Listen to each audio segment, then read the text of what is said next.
Hello, I'm John, the executive producer here at Final Show Films. I got a few notes for you before the show. First, I want to thank you all for watching. We couldn't do what we do or the amount of things that we do without the support of you, the viewer. If you want to support us financially, which we always appreciate, you can go to our Patreon page at patreon.com/fsfilms, where you can donate as little as $1 a month to help us continue this and all the things that we do.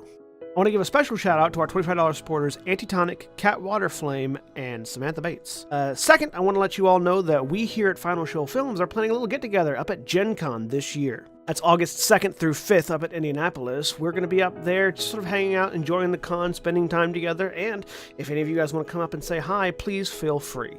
We don't bite unless you want us to. And if you enjoy whatever it is you're about to watch or listen to, be sure to check out our website at finalshowfilms.com, where you can find links to all of our other content, both podcast and video. And be sure to follow me at John A. Bates on Twitter for more updates on all of the content we're creating in the future. In the meantime, thanks for watching, and I hope you enjoy.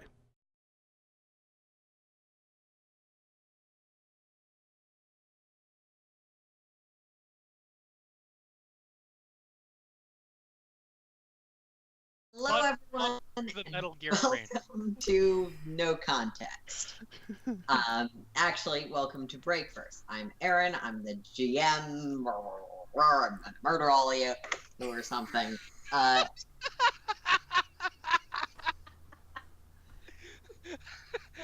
I can't tell if Jeremy is laughing at my utterly hilarious joke or Yes, something that happened. I am laughing at your joke.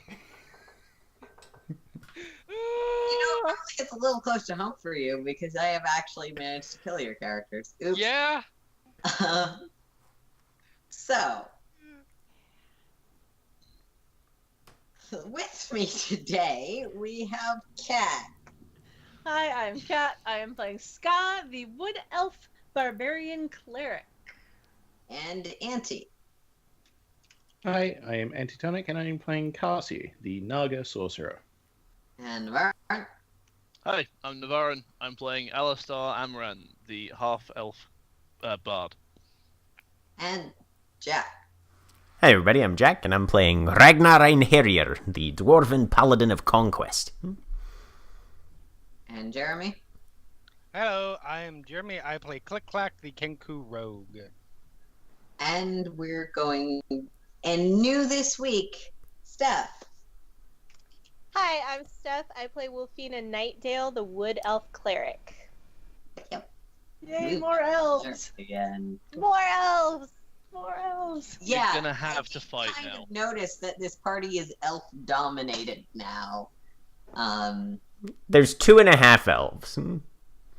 Yes, but Oh, no. both of the elves are wood elves, and that's amazing. So, Elves. Could lead to some interesting things. Elves. yep. So, last week, the group prepared for a tournament, having some heart-to-heart conversations and revelations, as well as some reminders about divine forces affecting them in the Silver Peaks, where they intend to compete for the boon of a powerful archfey dragon, and that rules the city of constructs. Some of the group decided to enter the tournament as a team, while others decided to chance the preliminaries as solo fighters, hoping to game the system and get 2 boons, but also kind of to, I think, just have some individual flair, was the sense I got. Show off. Show off is the word you're looking for. The first of our players to compete in the preliminaries, which are for solo fighters, Click Clack, succeeded in his challenge, offering a fey doll to a young girl, successfully convincing her that the doll was alive. After which she seemed to be returned to the material plane. Oops, turns out these are fey.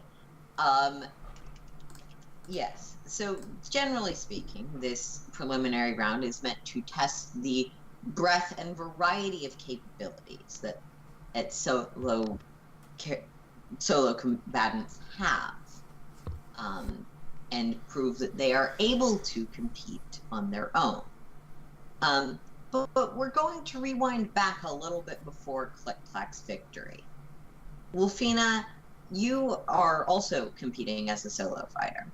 And in this preliminary, that sort of is explained to you that there's, and the details of how the matches are determined, or the initial round is determined, is explained to you.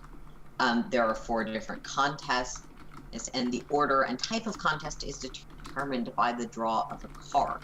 You have seen a roguish dressed in, I believe, armor, Kenku, flip up on stage and very flamboyantly eager to pick the first card, after which everyone else started picking their cards as well.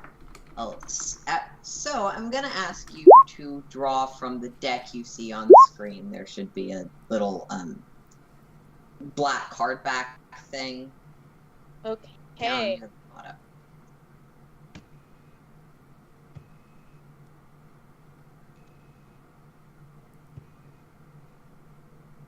Okay, so what's your card? 7 of Hearts. All right. So I believe, Jack, you pulled the Queen of Hearts, correct? King of Hearts. King of Hearts. Because it's Ragnar. That would actually make us be going in the correct order. Click Clack has competed it as the E7 of clubs. Wait, no. Yeah. Yes. Numbers are hard, guys. So you do not know what your individual challenge would be, and you haven't been able to watch any of the participants that have gone before you, but starting with the 2 of clubs, 2 of diamonds, then I used to be very good at poker. Not anymore. 2 of diamonds, 2 Spades. going in the order that cards go suit-wise and numerically, combatant after combatant has gone by, and that would make it to your turn, where you are led out into an arena by the Dragonborn, apparently officiator of the tournament. And let me pull the things off the GM layer that are relevant for this tournament, this part of the tournament.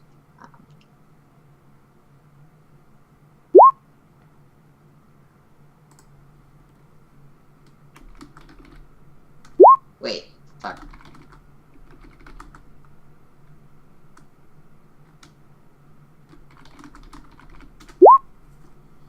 God damn it, everything. I need that on a t-shirt. Well, it's gone. Sorry. Roll 20. Good for some things. Annoying at everything else. Yeah. No, I did that on purpose because I lost something behind the map. So I put the map on the GM layer. Then I lost it again.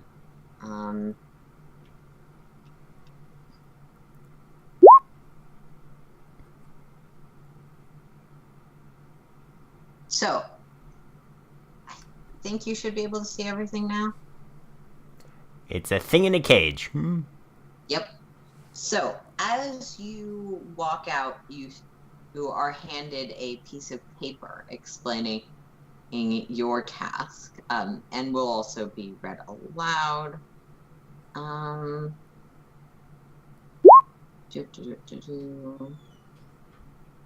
You had hearts, so we'll just show this to everyone. And the woman gestures, place this triceratops on the orange crystal, and you see on this layout, within the cage there is a large, you vaguely recognize dinosaur beast with horns and I think frills. I don't know my dinosaurs all that well. that is currently in a cage. The cage seems to have a latch that isn't openable from the inside, but it's very easy for if you wish to open it from the outside. Across the stadium, there is this flat orange crystal, seemingly the location you're supposed to get this large creature to. The center has a 50-foot pole. Around the arena, there are small, about 5-foot podium, as well as a 50-foot exterior wall. And you can see people all around viewing the tournament. Woo! Triceratops!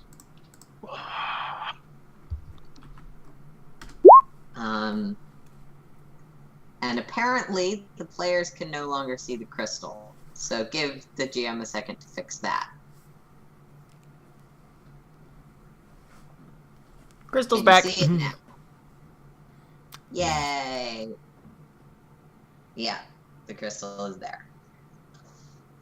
The announcer leaves you with this challenge to approach in any way you would like with the tools at your disposal. Oh. I turn to Scar and say, 1 gold on the beast. Okay. I'll take the bet. Fool. What? Probably. Okay, so the first thing that I'm going to do is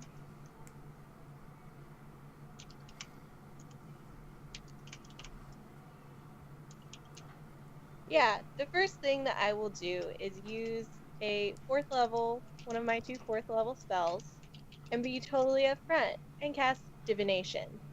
Okay. Yes. Kick it. All right.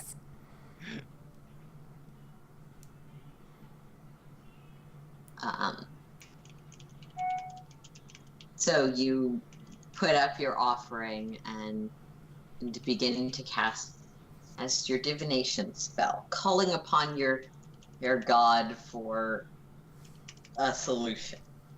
Yeah. So, what question do you ask? What I ask is, okay, let me word this correctly. What I ask is,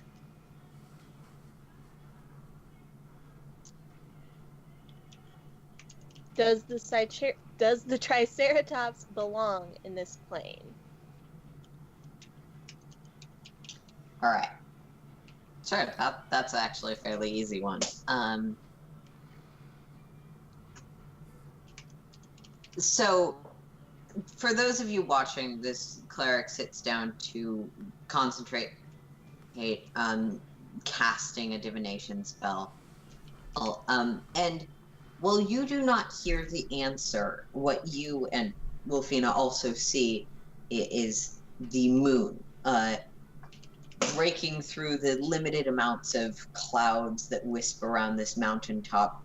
It's the middle of the day, but the first moon looms large, almost out of place, though entirely where it would be now that you think about it.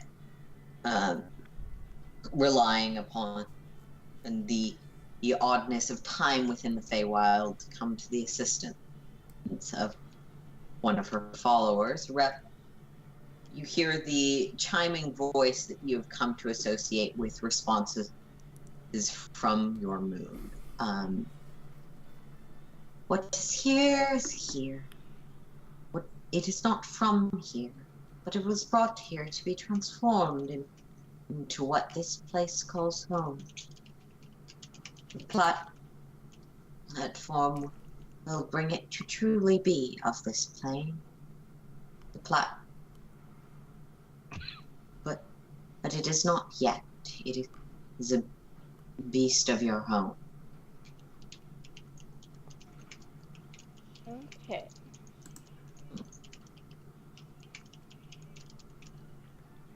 Goddess of Protection doesn't have any time for cryptic rhymes.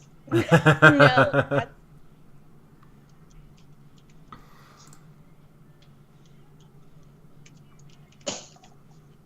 Okay. That's interesting to know about. I'm going to walk over and examine the gem. Sure. Is it hot to the touch? Is it just a stone, like It's a rock? slightly cool, but not like unnaturally cold. It seems to be some form of crystal. It is largely flat, though you can see the crystalline structure to it. Okay. Would I, if I push on it, does it move at all? No, it doesn't seem to. Okay. If you just lightly push. And I have a -1 modifier, so that probably, I'm weak. Well, this is going to be interesting. Let's see, what should I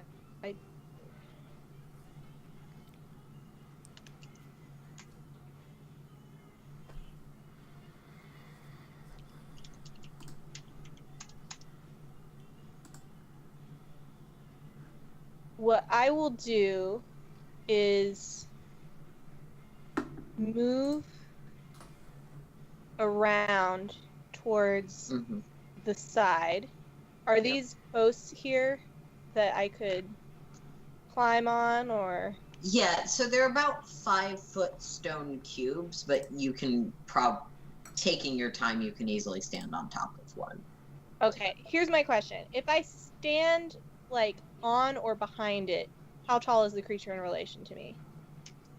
You're probably well, you're an elf, so you're fairly tall. You're probably a bit above eye level with it. It is a quadrupedal. It's wider than it is tall. Okay, so what I'd like to do, and I don't know if this is going to work, I'd like to scramble onto the pillar, and then if I can take my short sword, and I brought in my component pouch and my short sword. I was allowed 2 things to bring in? Okay. You were allowed 3, only 2 of which could be like foci or weapons. Okay, so component pouch, holy symbol, and short sword. I'm gonna try and take the short sword from where I'm standing and like dislodge the door if I can, and then from behind it cast thaumaturgy and try and sound like a screaming T-Rex or a roaring something to scare it to just run it forward. So I'm gonna say, make me let's make it a sleight of hand check to open it, sort of, because you're not just like standing in front to open it, you're doing it kind of at an angle. Right. It's an easy enough latch, but you're trying to get it with a blade. 13. Yeah, easy enough. And we can, you can also switch it so it doesn't always roll advantage. Oh, okay, cool. In the little gear option, there should be a thing. Oh, good to know. Yeah. So yeah. So, from behind it, thaumaturgy. Right. Like immediately behind it. Okay. Just, I guess, make me an intimidation. Probably the most applicable skill to frightening a dinosaur. Animal handling? I will allow animal handling. That's significantly better for me if you're okay with that. 12. Okay. What is the insight of a dinosaur? And what I'm it's going to try wisdom and modifier. do, as soon as this happens, I'm there. I have Mask of the Wild. I can attempt to hide even when I'm only lightly obscured. So my hope is that because I'm above his eye level, I'm hiding. Okay. I will allow that check to be made at disadvantage because you are on an open platform, but But like in terms of action economy, it does get a chance to react to being scared. Sure. Though with a 9, I guess the Triceratops is not very insightful. Who'd have thunk? This creature sort of rears its head, and you hear this strange cawing, mooing sound. Let's go with that.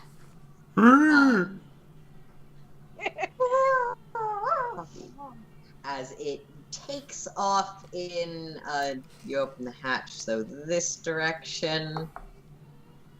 Wait, that's the cage. Here, roll 20. That's the door, right? Right there? Sorry, ping it again. Yes, that is. Okay. I just need to take the cage off the dinosaur so I can move Yep. the dinosaur. For the Okay. record, at the making the dinosaur the dinosaur roar sound, Click Clack applauds very loudly because game recognized game. Yeah. That Kenku from that you saw be the first is loudly applauding in the audience. Well, most seem to still be watching to see how this goes. Oh, great. Now Click Clack is going to be able to make that sound in the future. Uh-huh. Yep. Love it. You now have 2 dinosaur roars. A sad dinosaur and a threatening dinosaur. Sweet. Love it. Now, anytime he's depressed, it's just gonna be sad dino sounds all day. Yep. You can only make one variant, though. That's fine. You cannot change around the sounds you have found. So I know. yeah, we'll start to move that way and just like start ramming the side of the stadium there, trying to get away from the sound it heard of apparently an invisible T-Rex. Okay. So, because it heard the sound there, two things I want to do next. I don't know action economy how we do this. I want to be hiding if I can, even if it's a disadvantage. I want to try, and then I'm going to do thaumaturgy again, but like a smaller snarling sound from here. Basically, I want to herd it towards the Okay. crystal. Yep.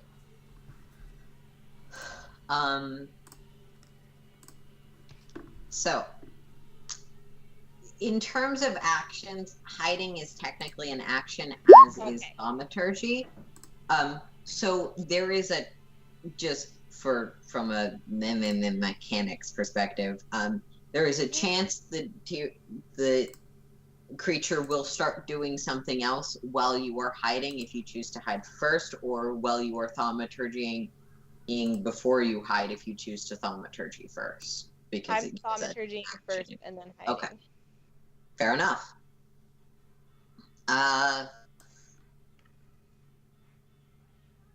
Yeah, let me make it another animal handling roll. See if you can get this to herd.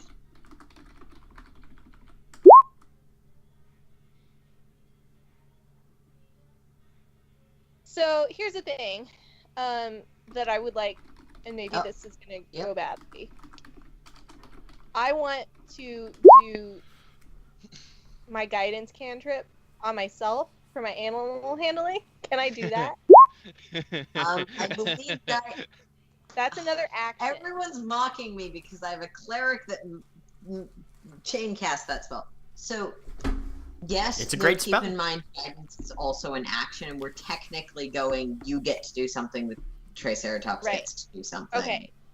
I'm casting guidance on myself. Okay. The Triceratops is gonna try and make an attack against the wall in front of it. It hits the wall. So yeah, it hits and sort of punctures into this stone wall.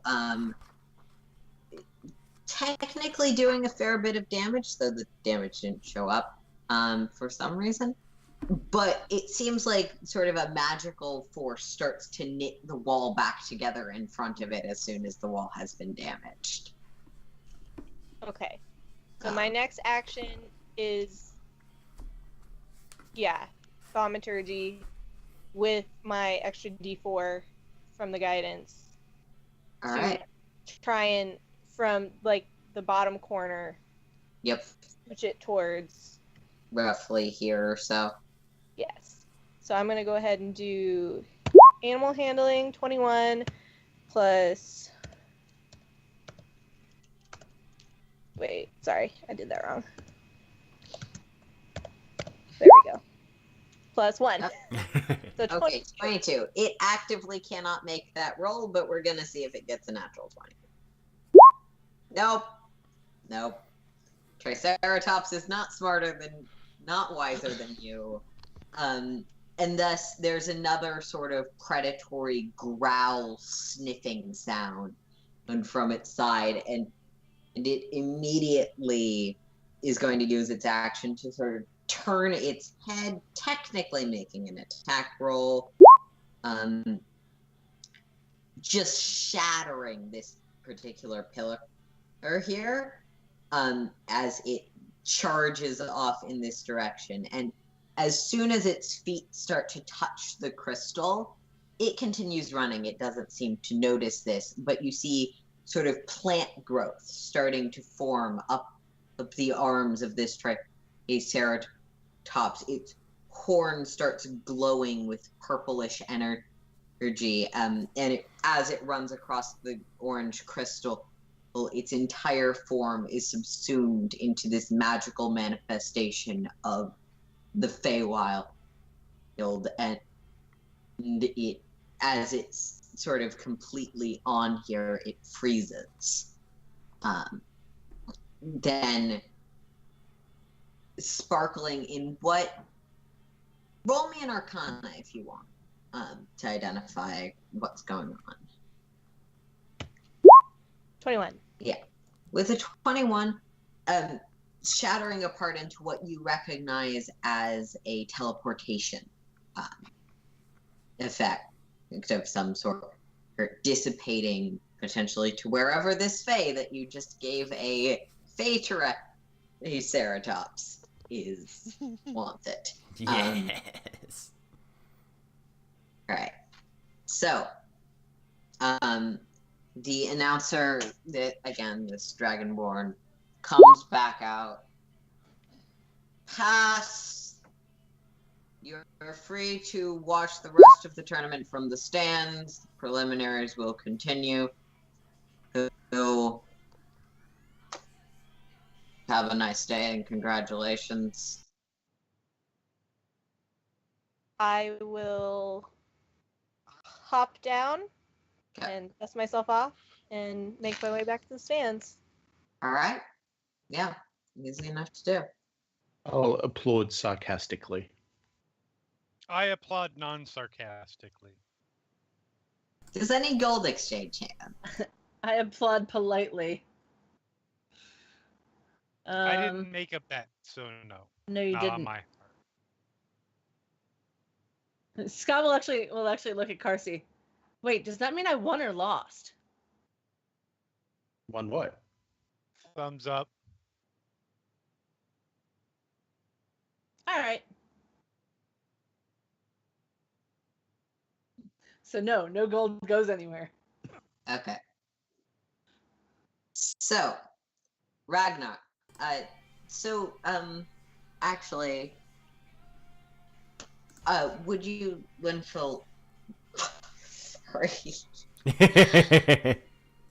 I am very good at mispronouncing my players' character names.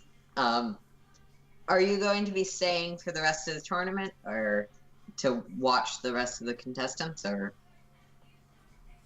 Yes. Okay. Yeah. So you get your stuff, you head to the stands, and Ragnar, things draw on. You are one of the last people, Okay. having drawn the king. So Ragnar's been going through his inventory at this point, and I wrote this list down last week. So he finally settles on his 3 things, which is his sunblade, his 50 feet of rope, and his bag of the shrinking mushrooms from the Underdark. Yes. Oh man, you do technically still have those. Those would count as a potion. Right, We'll let yeah. you know. It doesn't matter in this context, but Right, yeah. Because he's like, yeah, he was going back and forth on healing potion, shrinking shrooms, healing potion, shrinking shrooms, and he took like 10 minutes and then was like, I can do lay on hands. I'm taking the shrinking shrooms. that is fair. Yeah. So eventually you are led out by the person who reads off to you your test, as well as handing you a piece of paper with the test on it. Mm-hmm. Place the Triceratops in the orange crystal plate, because two of you drew hearts. You have the same trial. Ragnar looks at the Triceratops. Has he seen a dinosaur before? You've heard mention of them, but you have not seen one since you lost your memory. Okay. Well, I hope this thing likes fungus. And he's gonna wander over and try and feed mushrooms to a Triceratops. Okay. Make me an animal handling. Okay. Here we go. 18. With an 18 and Aaron Googling the diet of a Triceratops, technically they're probably herbivores, maybe? Yes, they are They were definitely herbivores, herbivores. Shut up. No one actually knows anything about dinosaurs. We just say that we might based on... Teeth. I'm not going to say anything then. Because we totally know things about dinosaurs. My point is that our information is based on skeletons, not observable dietary habits that would confirm whether or not mushrooms would be on a Triceratops' actual diet, or if it just ate low-to-the-ground grasses. Fair enough. I base all my information about dinosaurs on cloning technology. Thank you, obvious. InGen. I was really No. shocked when you brought that up, because I was like, well, that's applicable. Not zombies. Cloning technology. Because don't you know we can make dinosaurs from amber? Welcome. It's scientifically proven. Feywild Park. Yeah. I mean, dinosaurs exist in the standard world, but yeah, you can totally go to a park in the Feywild with dinosaurs in it. Yes! And for Um, some reason, Dennis Nedry, but we don't know why. for the food, but you could. So, I assume the dinosaur eats the mushrooms. Yeah, so with an 18, you just are like through the bars, shoving a few mushrooms over, sort of coaxing, and this large sort of snap jaw, like snaps around them, but does actually eat them. Did you actually have text for those, or did you No, you just have told me them? 3 bags of shrinking shrooms. Okay, do you use all 3 bags, or If they just let me one? bring all 3 bags, I will feed this thing as many as it'll take. Technically a single item. Okay. So, how large is the Triceratops D&D Beyond? I want to say it's a huge. Huge. Right. So, Ragnar, as this Triceratops finishes chewing on what you have offered, we're going to move the stupid... It shrinks a size. And it shrinks another size. Yes. And it shrinks another size. Yes. So technically a small creature. I pick it up.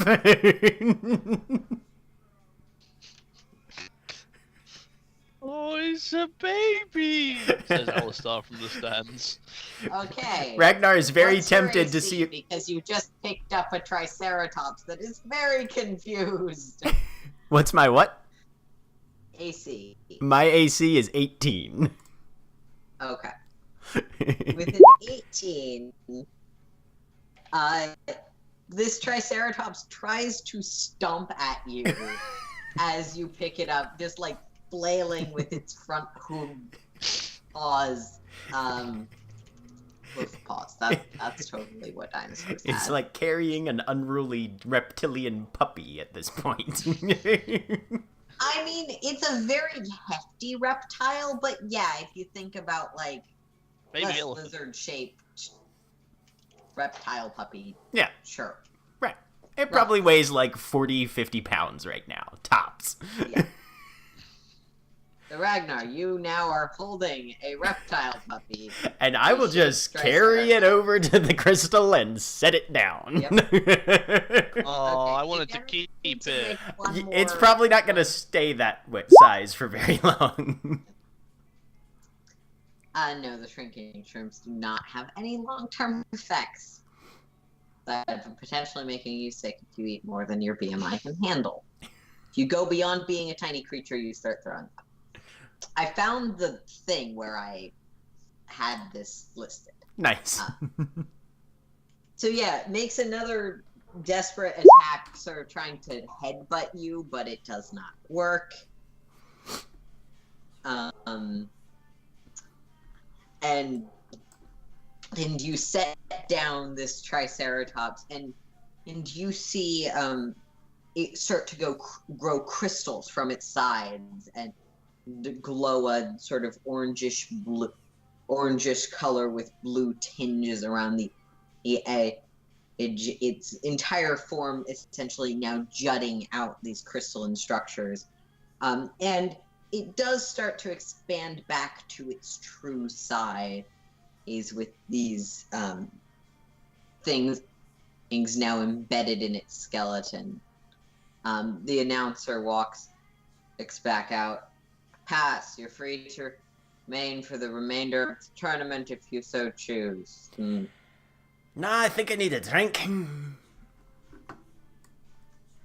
Okay. And he will turn around, see if he can see any of his companions in the audience Yeah, anywhere. you can find them in the audience pretty easily. I am going Mad. to. He'll give him a thumbs up. Can I have Mad tried waving. to Woo! hide? Jeremy, Yes. Can I have tried to hide? And I want to try and sneak up on Ragnar. okay. This will not be It's difficult. gonna be hard to sneak up on him until he exits the arena itself. That's fine. I will have hidden though. Okay, yeah, hide. Yes. Sorry, I have to get my character sheet up here. Doo-doo-doo-doo. Alistar is accidentally Can you beat a making 3, Jeremy? big distraction. I mean, this is I don't me. know. This is Jeremy.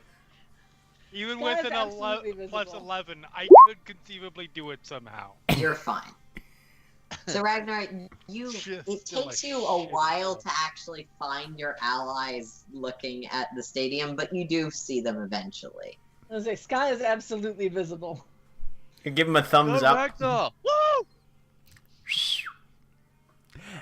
Yep. And he'll sort of And just you walk mime at on him out. and head out. Turns to Cassie. I don't know what that meant. I think he's trying to arrange a date night with you. No, I don't. I think he knows me better than that. He'd just drop his trousers. Of course he would. I believe he wants to go get a drink. Then why did he make a little trumpet? It was a French horn. Yeah, see? Maybe he is horny. Surprisingly valid question. Off we go. Wow. I go find Ragnar. Sky just mutters under her breath in giant. Because she knows that none of you understand it. Final line question.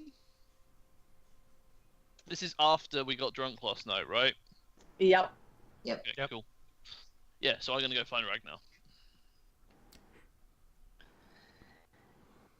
Same. Yeah. So Ragnar, you are headed through the crowd, and just as you pass a woman with sort of a star, or I think you'll have armor, with Wolfina. Yes, I have Look. armor. Okay. As Yes. sort of some star pattern and sewn into her armor. Click clack, I believe you were sneaking up on someone. Yes, I'm trying to sneak up on Ragnar. You have. So I get right up behind him, and as loud as I can, do the dinosaur roar. The dinosaur roars. The angry one, Okay. of course.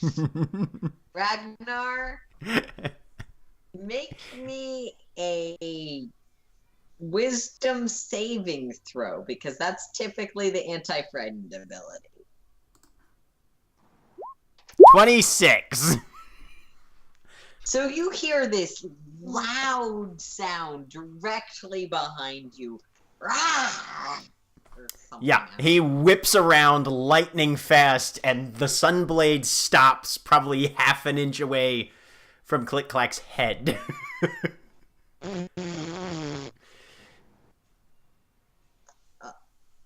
So you see. Well done there, your lad. thumb- Deactivate lightsaber. Put it back on his belt. Well, I'm definitely in need of that drink now. Thirsty?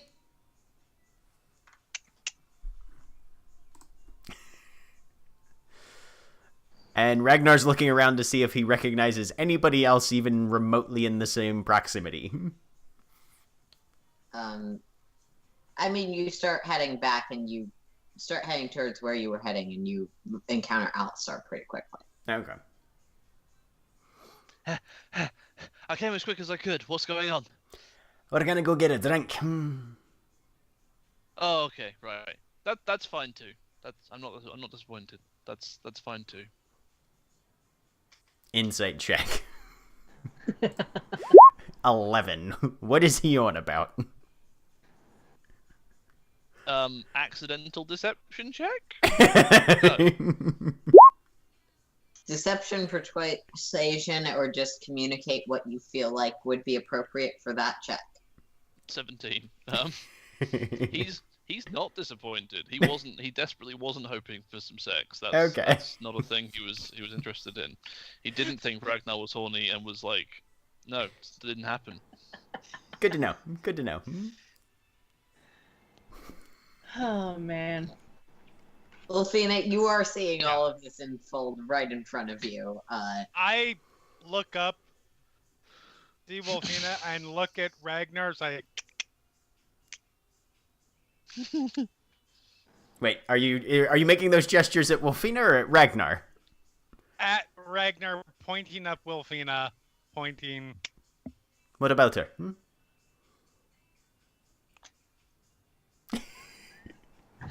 I'll use thaumaturgy to make a very quiet, almost whisper version of the same sound. Okay. Oh, is that where you learned that? Sorry, miss. You got to be careful about this one. He he copies everything he hears. He's a very good mimic. Shrug. Oh, aye. He's got What a was gift the- for it. Hello, yes, you. What was the thing with the moon? Did I see the moon? Sorry. From a Yeah. GM perspective, you had the opportunity to. Whether or not you Yeah. take that information is something. I mean, I haven't left the arena properly yet, so I'm for the moment. What's with the what? Why did the moon? Why did the moon what? Yeah, that. And this is when Ska walks up. It gestures wildly with hands. I do. Is the moon And still she kinda apparent? looks sideways And I then mean, at the person who like talks- looking up in the sky, you can still see where the moon was. It was very noticeable for a moment during the spell. Okay, gotcha. Because Ragnar was inside during that point, so. Yeah. Yep. Are we going for that drink? Click clack turns so his back is to Bard and new person, and is like points. Walk, walk, walk, walk. You want her to come along? Ragnar, you should ask her the question that you ask everyone we run into these days. Oh, aye. Miss, are you familiar with the Half Ascended? Because the whole that looks like the moon descent. I don't know if this is relevant, but I have no idea what you're talking about the moon. Have you been drinking again, Alistair? Of course I've been. When do I stop? What I'm getting at is, are you after hallucinating again? I don't think so. Turns to Carsey. What do the 8 of you think? Which is even funnier because Carsey didn't follow. But in my head, DM learning this pantheon is what he's talking about and to do with the first moon.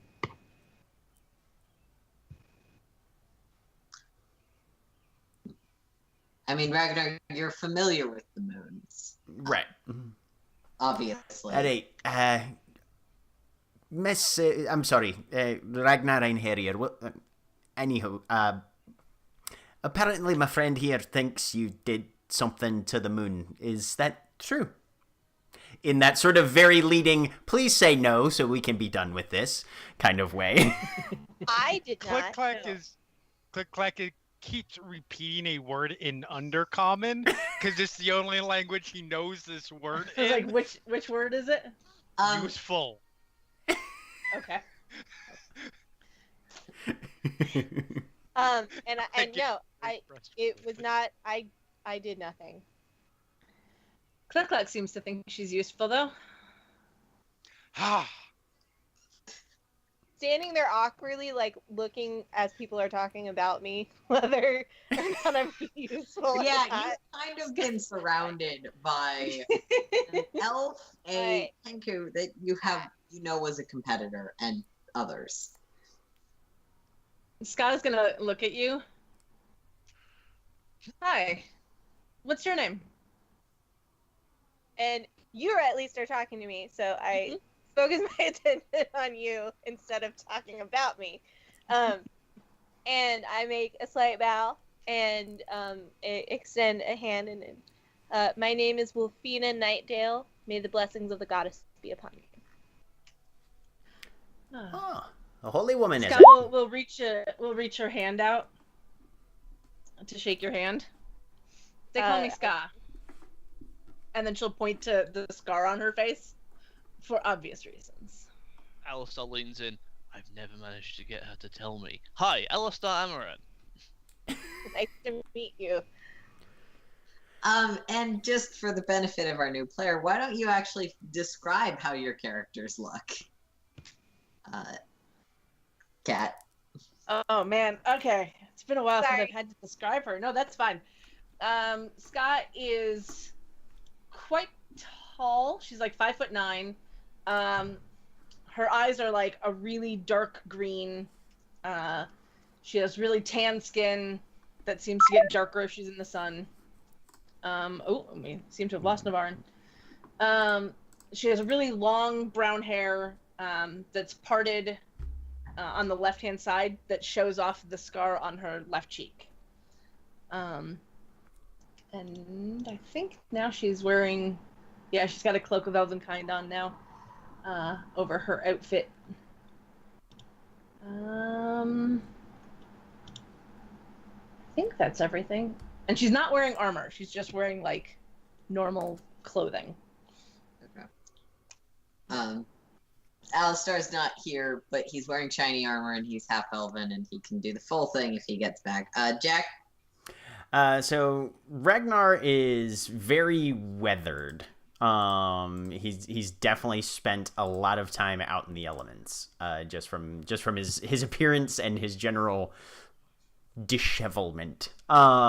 He's got green eyes, about average height for a dwarf.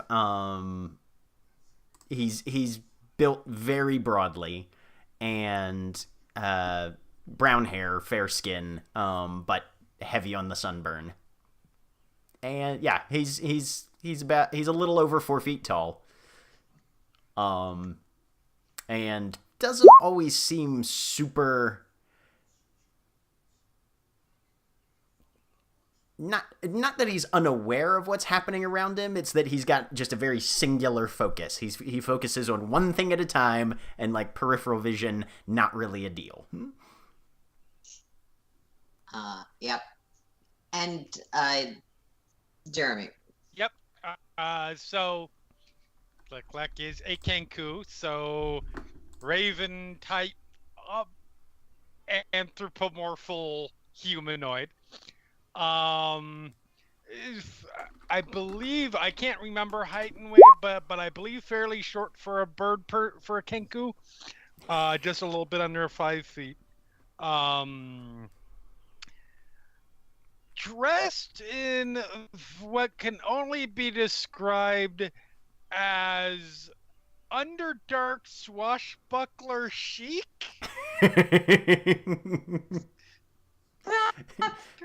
So, Okay. so basically, Yeah, the D&D version of the upscale end of Hot Topic is what you're saying. Right. Yeah, sort of, yes. I mean, Sounds legit. yeah, no, that is fair to say.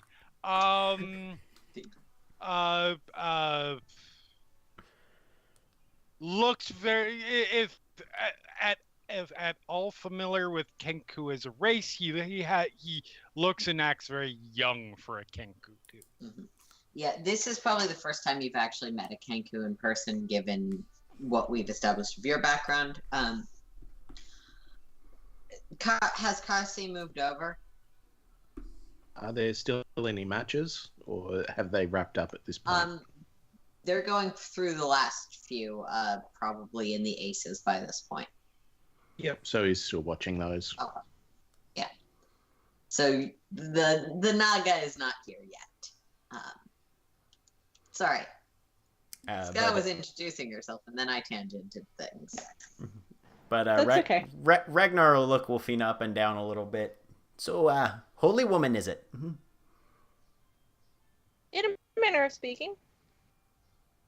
And I mentioned that Wolfina is a wood elf, very long dark hair, and has what looks like, I don't know if you've ever seen like white henna before, but sort of like the white tattoos.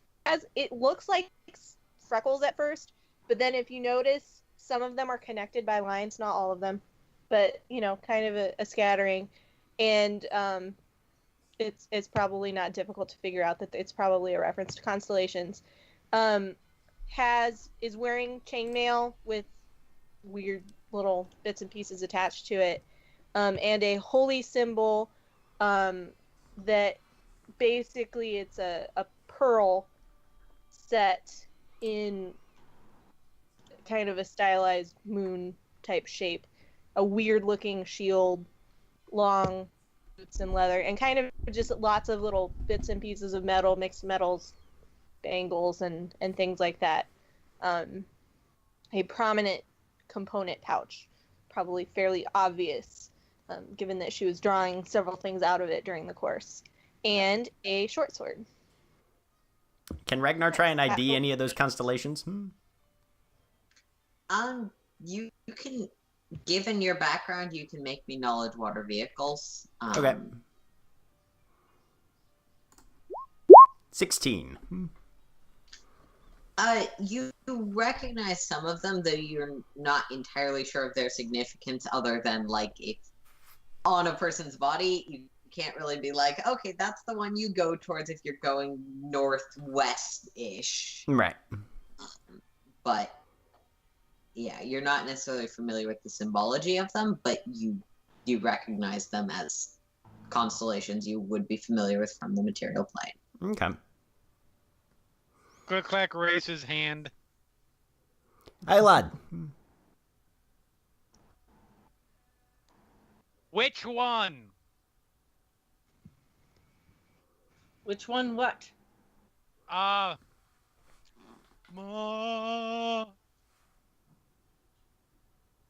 Oh, I think he's asking which god. Oh, Yeah. the first moon, Rayla. Cool. Any of you who would like, aside from the actual cleric of Rella, who doesn't need to make this roll, can Right. make me a religion roll. 8. 6. I am the least educated of the paladins. I mean, given your deity, that does make some sense. Yeah. It's like, I vaguely know the third moon. Kind of. Yeah. Okay, so with an 8, a 6, and an 8, Ska, you know that the third moon is the one you follow, and you know that in general, when taught about the moons, like, they're all pretty collaborative. It's sort of everything has its season. So people born under different moons also exist. They're not like, aside from some, depending on the teachings about the fourth moon. But yeah, you basically know that there are other moons. You would know as a hunter there are actually 5 in the sky on the material plane, and typically on other planets as well. Because you don't actually remember that yet. You just remembered and then forgot. Right. Yep. Yeah, in terms of other things,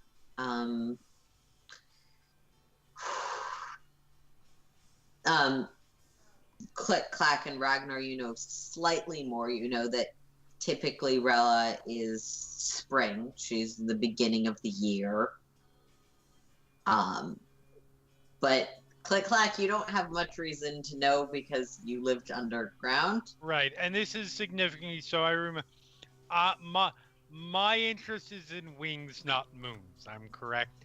Yeah, you may have encountered some information on them just because deities are in your sphere. I looked that shit up. Yeah. Yeah. But in terms of deities that are potentially connected to your objectives, some say the flames. Most of the things you've encountered are about the wings, so you wouldn't necessarily be super interested. And Ragnar.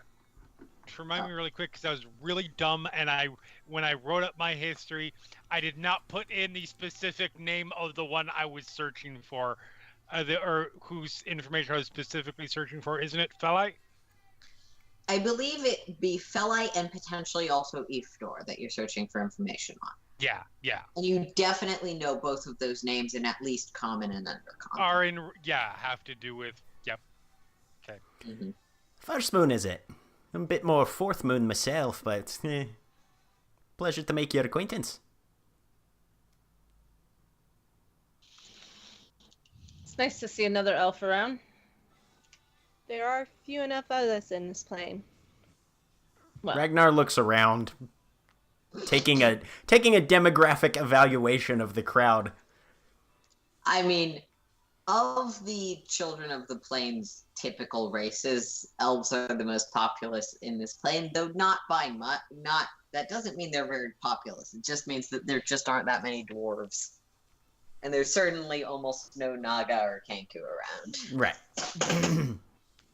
And you may have, given that you noticed the constellations were of material plane origin, you may have gathered that what she was referring to is elves that don't belong here. Yep. Yeah. Click Clack takes a couple seconds, like he's trying to figure out how to word what he wants to say, as usual. He has a limited vocabulary. And then he just shrugs us like, "What up, motherfucker?" we need to teach you some new phrases. We're gonna... yeah. We're gonna go for a drink. You want to come up with us? I think you're muted. I am. Sorry. That would be lovely. Cool. Cool. So, the last few of the tournament rounds finish up while this conversation is happening. And given one of you is still watching, I can now reveal all of the trials. In the last round, every single person who had an ace failed because I rolled poorly on my dice.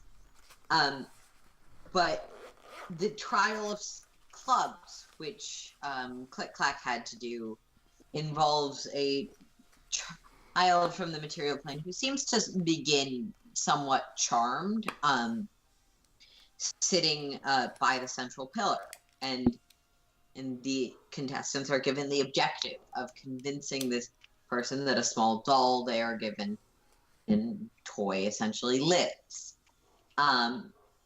Many struggle with this challenge, and you see a lot of brutish oaks trying to figure out, I have a doll. Do I throw it? Do I stab the child? Like, expecting a combat. Oh god, how many of these kids end up murdered? None of them. If you remember, that was my plan. Yes, we know, They Carsey. seem to dissipate when stabbed.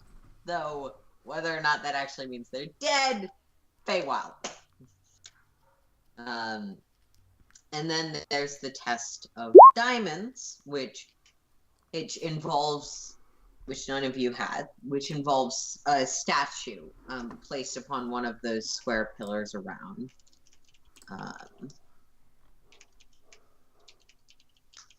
And the contestants being instructed to outfit the statue. Many of them using rope or other items they brought to fashion clothing or jewelry for this otherwise nude statue. Again, a lot of people not being entirely sure how to not just punch it. The Trial of Hearts, which two of your party did, involves taking a Triceratops to a crystal where the Triceratops becomes a Faceratops. And the Trial of Spades, which again, none of you got. This one seems to be the most complex. There's a forge, when that one is in play, there's a forge placed on one of the pillars with a small orb on it. The orb is heated by this forge and seems to be somewhat magical to retain the heat. And contestants are asked to bring the orb to the top of the central 50-foot pillar. Some just grab it and climb up, raging. Some catapult it or think of other creative ways to approach the problem. Definitely the most physical of the tasks. And yeah, you watch one after another people get in there, and all the people who drew ace just being very confused and put out and like, well, fuck it. As none of them actually managed to successfully do it. One falling unconscious out of the fiery orb that they are carrying. Yeah. So, Carsey, you eventually loop up with the rest of the group, and I assume you all head back to that inn you've gone to a few times. Or tavern. Yep. Indeed. Cool. So, Sorry, but who is this? The woman who did the. Sorry, I've forgotten your name. Click clack just does the exact intro as it was given. Same Yes. tone, same voice. The tape Same record tone. plays. It's like you said it. Yeah. it's actually, like, the first time you hear this of your own voice, it's actually a little disconcerting. Yep. Very disconcerting. Yeah. Yeah. You get used to it. All right. So, as a side announcement, it seems like If we will not have Navarin for the rest of this episode because Internet. Internet. internet. Technology. So we're gonna go to a quick break. I know it's a little early, but we need to give the GM an opportunity to, or not GM. I'm the GM. You're the GM. This is true. You're the one running the stream, and you're gonna get an opportunity to mess with stuff. All right, sounds good. We will see you all in a little bit.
And we're back. While I adjust some Hello, more things. everyone. Welcome back. We don't have Navarin, though we may have a funny picture of Navarin if Jack managed to get that to work. We don't know. We do have Navarin's voice, though. Yes, I'm coming to you from beyond the grave. Wait, no, hang on, wrong one. No, I'm on a mobile phone. That'll be fine. Yep. Not dead. Yeah. There we go. We have a Not hilarious picture of Navarre. Yeah, in this iteration, we managed to get some necromancy to work. Don't worry about it. The pact Definitely doesn't do for a few thousand years. We just made a pact with the meteor that was running for president. It's fine. Oh. All hail the glow cloud. That too. Yes, all hail. Okay. So, as I frustrate everyone with my political commentary, we It's have not the commentary, it's the reminder.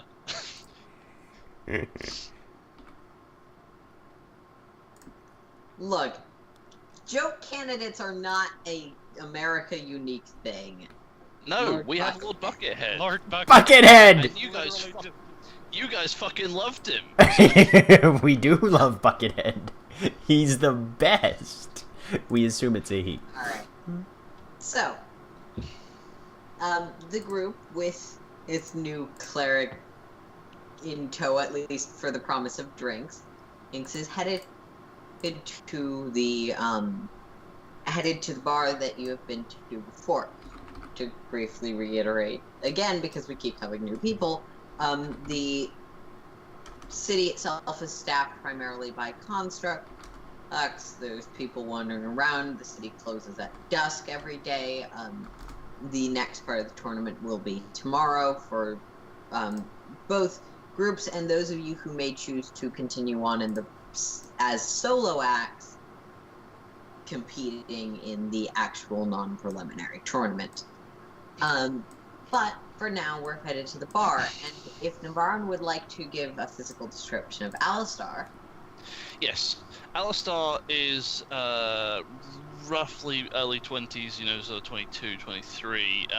He is a sort of dirty blonde elf with an undercut and a ponytail. And he's, 5'5", I think we established him being? He's fairly short for a half-elf. Very pretty. Yes, Like- 5'5". Like, the prettiest, most effeminate-looking half-elf. Like, more than... So pretty. You would think you'd look at him and be like, that's definitely an elf. But no, he's technically half-human. Which half? That's the left half. And he's wearing what looks like a very finely made set of leather armor and an extremely fine hat with a large ostentatious feather stuck in it from some sort of vague peacock-like creature that lives in this world. I'm not sure what yet, but neither is he, so that's okay.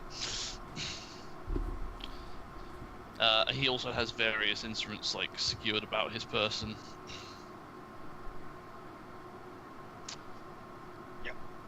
Cool. And a glint in his eye.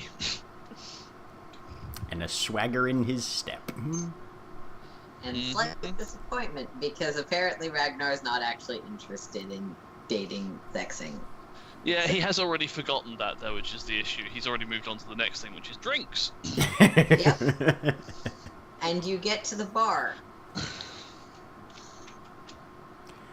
Ragnar and Click-Clack, I assume you're ordering the things you've ordered in the past. Yep. Absolutely. Okay. Is Click Clack ordering the quantity that he has ordered in the past? Absolutely. Okay. Fantastic. Click-Clack, you get a large number of these. I think we said they were pinkish. Yes. Sweet girly drinks, essentially. Ragnar, you get and Karsi, this is the first time, or are you going to try and interrupt Ragnar's order again? No, I'm good. He seems to have caught on, so... Yeah. Takes him a while, but he does eventually, usually. Usually. And Ragnar, you get the alcoholic version of the very alcoholic drink, not the, no, trust me, he's actually a lightweight version of the very alcoholic drink.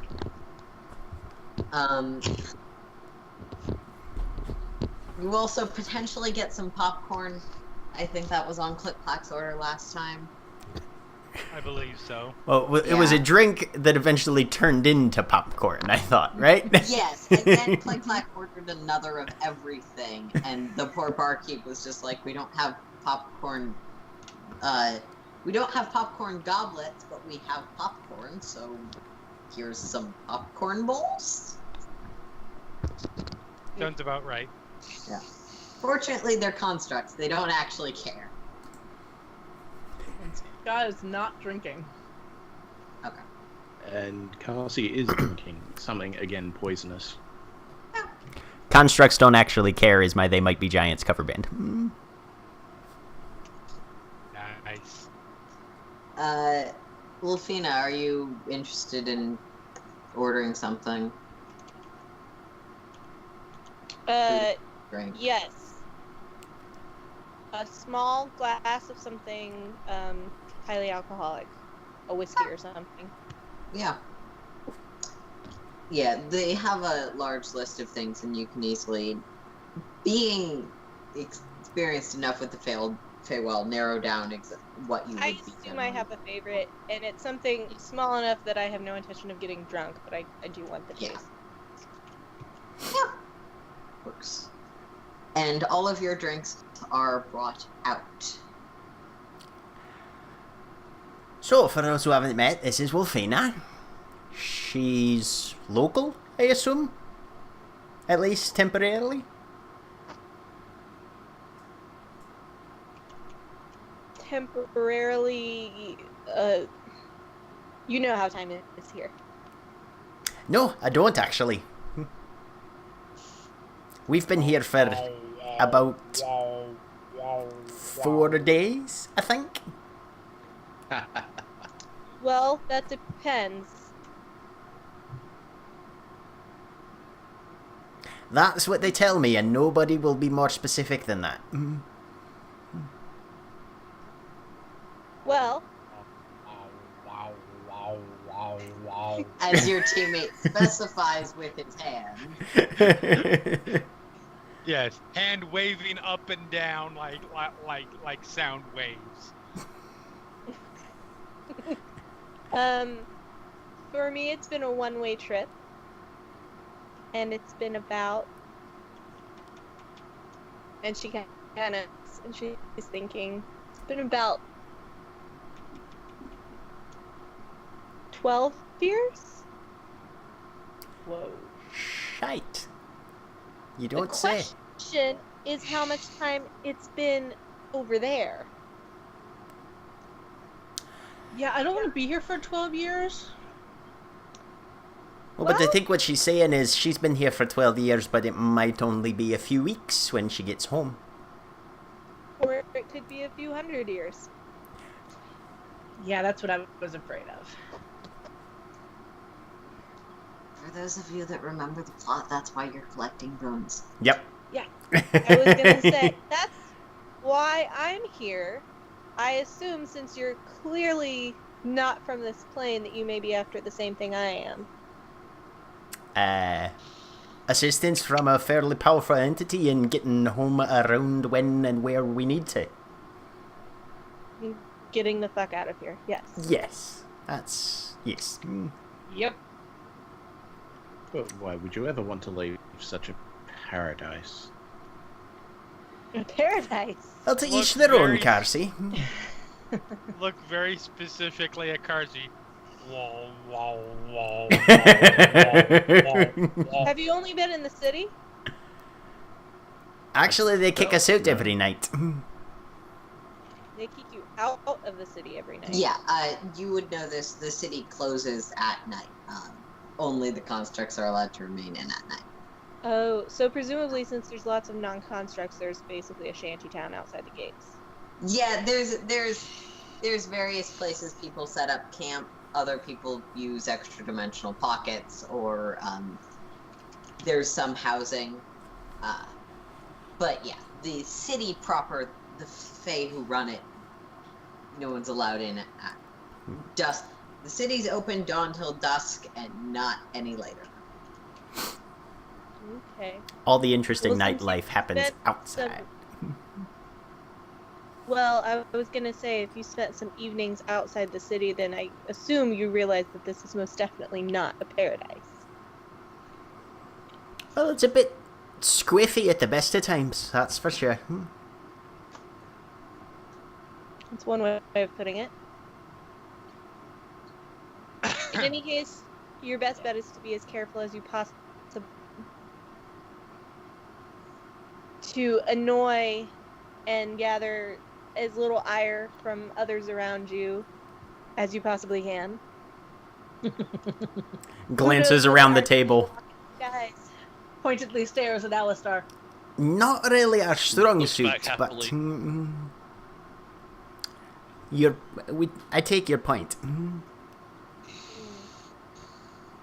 you look like the type that would not, frankly, survive here all that long, but who may not need to, if I make my meaning clear.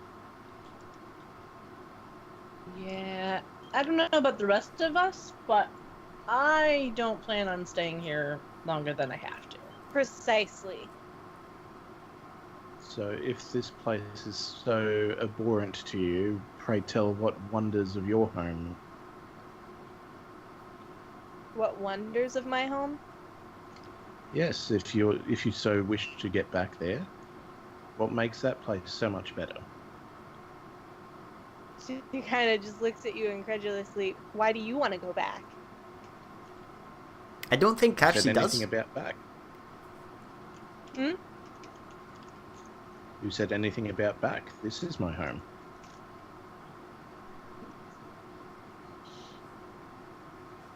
Why do you compete then? Same as any other, to earn a boon. I find it would be much easier with a team, so here we are. That's us. But the boon you seek is not the same as what they seek. We shall see. Now, to be sure, I did not say this abhorrent, per se, but are you from this plane? I am. Were you stolen from it as a child? Would you not wish to return? If I was, that is beyond my memory. But if you were, would you not wish to return? If I did not remember it, would I not know about it? Turns to Scar. I have no idea what anyone is saying right now. Yeah, no worries. I want to go home because it is home. So, And that is your choice. where were you from originally then? Good question. Ah, So if you were to leave, where would you go? To look. that's as good a place to start as any, I suppose. The Nightdales were not bound by a single location. Yeah, neither were They my were brother and me. You understand then the traveling. We would... As soon as Ragnar mentions his brother, you can see Scott visibly draw back a little. We would find a place to rest every now and again, but for the most part it was constant travel. And there is nothing wrong with that. Oh, But- I should say not. Whatever remains of what family I had is there, and I am here. Hey, so you want to get back to him? You see. Very much so. I have spent over a decade winning what favors I could and amassing what I could, and I had planned to wait some time before asking you, but since we are having this conversation now, I will state it plainly. If you have any way of helping me, I have amassed a small amount of gold from others who were trapped here. They thought it had no use to them here. But I that once I returned, or if I found other travelers from the other plane, they might be inclined towards it. And I will give a large portion of it to you if you help me out of here. I do not know that I can complete other trials of this nature on my own. I am not a combatant. That is not my calling. Well, Okay. as I understand... So, Oh, sorry, go ahead, Aaron. just so everyone's working with the same information to establish, anyone who's successfully competed the individual prelims can continue individually, or they can group up with the team. They would also be given the option to group up with the team if they failed the individual. Right. But you can only do one or the other. Yeah. Right. Though it is also important to note that your team got through the preliminaries by being the champions and listing the Father of Wolves as your sponsor. Yes. So Ragnar will Ragnar will explain. Well, for our situation, Fey entity named the Father of Wolves is the one who's we're collecting the boons to give to them in order for them to be able to get us back to where we need to go. So if you want to come in on the group effort we've got going, that boon's going straight to him. We're competing as proxies under his auspices. And I'm fair certain we could incorporate you that way. Alternatively, if you choose to go it alone, those are that one's a little more up for grabs. But either way, I'm perfectly willing to take you up on your offer. What do the rest of you say? I have no idea what anything you just said meant. So yes. Alistar still batting 1,000. Awesome.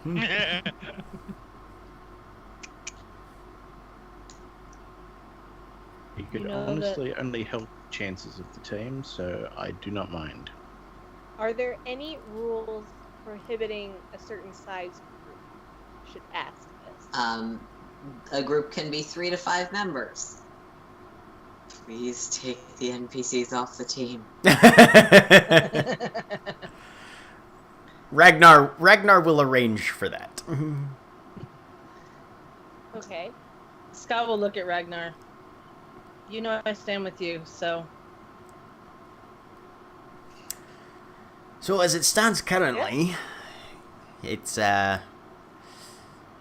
if you choose to join the group squadron, it'll be Carsey, Ska, you, and then Lorette and Sylvester here. Aaron's like, God damn it.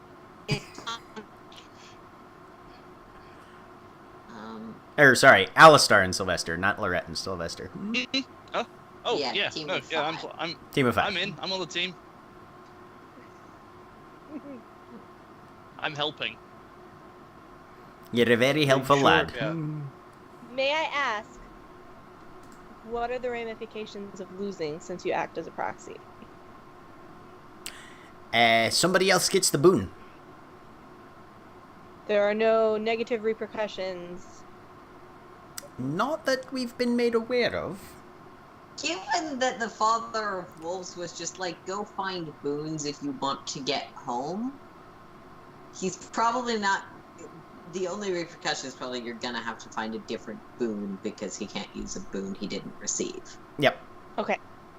I'm just making sure I don't get myself in with a group who then gets me locked in a demiplane somewhere. No. Yeah. I've been Nope. working 10 years for this moment, so... You've got a lot riding on this. Oh my god, we have someone with practical thought. Sorry. I mean, also, you know,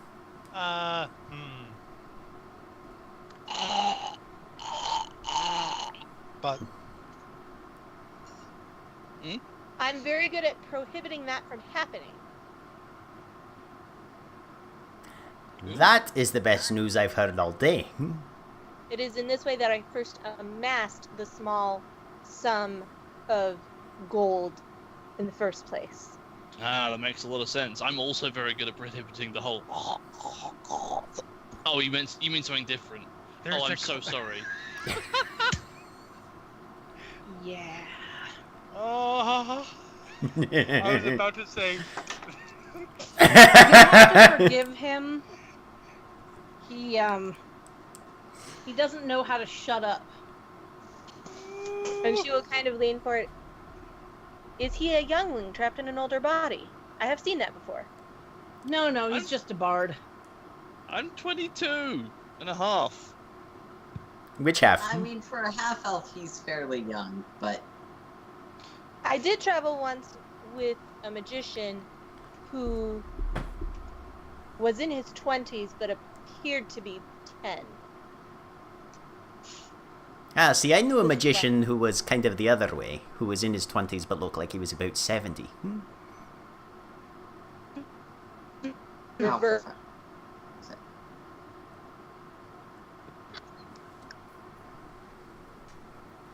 Whoa, and all of a sudden everybody's camera's refreshed. okay, so that was not just me. I was gonna Yeah, say. Skype went Skype weird. was freaked out. Okay, we all did the. Is my internet dying or? I'm glad to know it wasn't just one of us. All right. Moment of panic on everyone's face. Except mine. It might have been me. We just couldn't see it. Yeah, Navarin, you've had the same expression for like 10 minutes now. Are you okay? I mean, I'm if you would take fine. off, the first order trooper mask, then we could tell.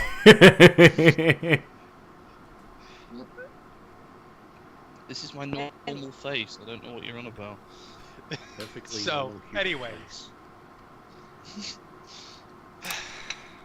Well, Yeah, no, he's just a bard. He's well,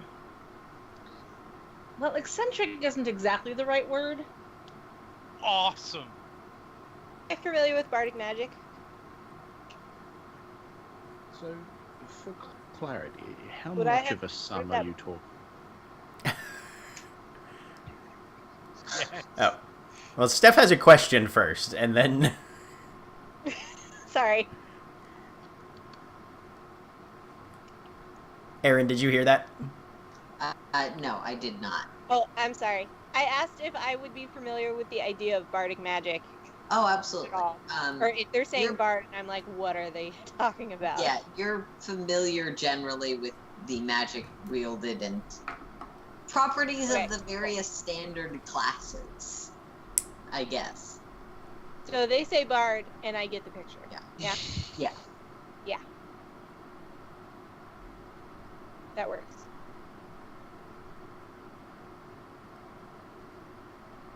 Speaking of magic, what was the sorcerer saying?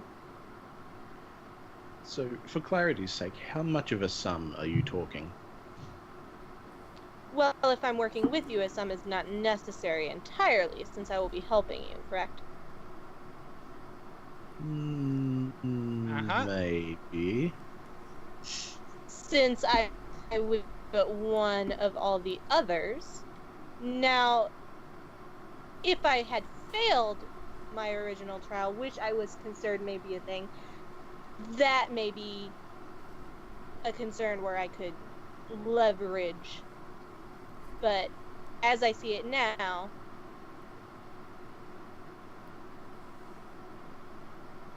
Yeah. So, Payment why not provided remain by with the services individuals? rendered is what you're saying. if I disclose my amount and then have to then expend it to aid you, and what's more, expend and wear down myself in what may be a fruitless waste of my time, why not wait until the end? See if you still think you need gold from me. And if that's the case, then we could debate a fair price at the end. Magic is expensive, guys. It's super expensive. The dead do not rise for a small fee. Was this about money? I'm very confused. What's going on? Where am I? Yes. Money. This is all about money. I have some. I can give you some if necessary, but I don't think it's going to be necessary because I'm awesome as fuck. Oh, I don't need money. Yeah. I'll take his. Click Clack gives a look that can only be expressed as, I like this one. So that's a 12 on insight just to get a general sort of what I'm thinking about is Wolfina. So Wolfina, you have the option of rolling insight or deception, persuasion, or just saying what you feel like a 12 would reveal. What are you trying to learn? Just to get a general sort of sense of if she's telling the truth, being open, just sort of a general mood, I guess. A general mood is desperation and panic.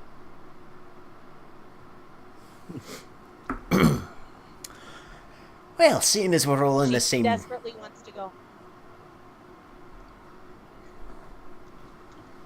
Well, seeing as we're all in the same boat of needing to get out of these lands and back to ones we're more familiar with, I recommend we adjourn for the day and be prepared to face our trials on the morrow.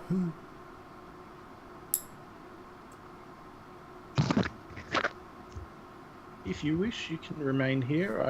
Shall secure our lodgings. Remain What? here. Now on the morrow? We're gonna there's gonna be a tournament, Alistar, and you're participating in that. Remember, lad? Oh. What am I playing? Whatever the team needs you to.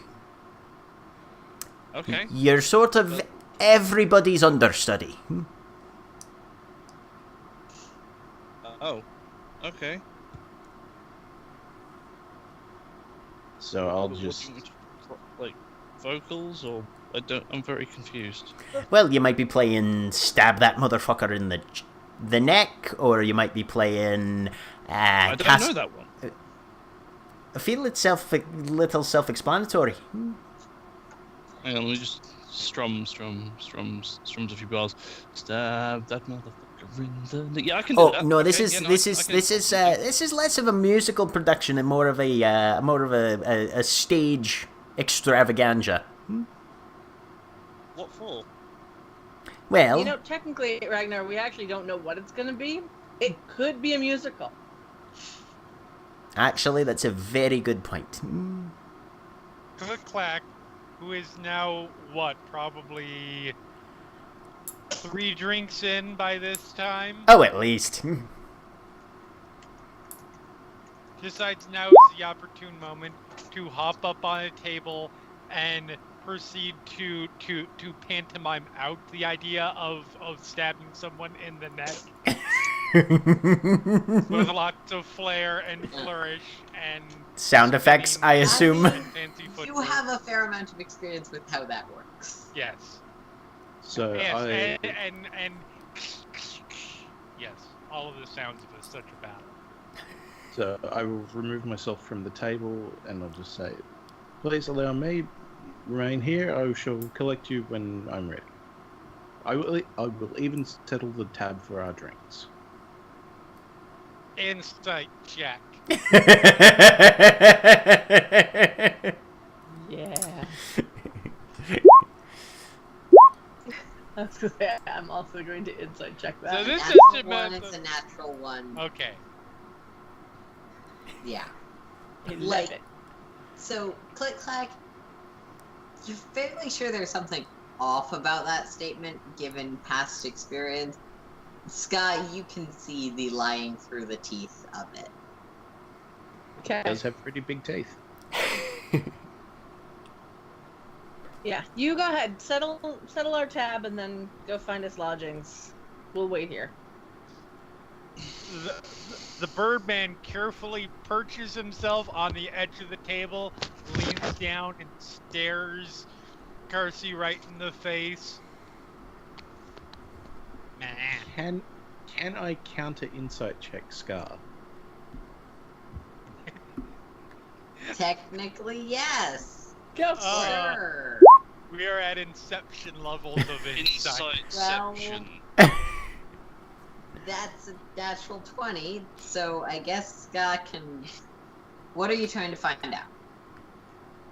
To see if she's picked up on just what I've been saying. It's like, okay, she's on to me. Oh yeah, she's on to you. No, Yeah, I don't because think she's hiding know that. so with the natural 20. Yeah.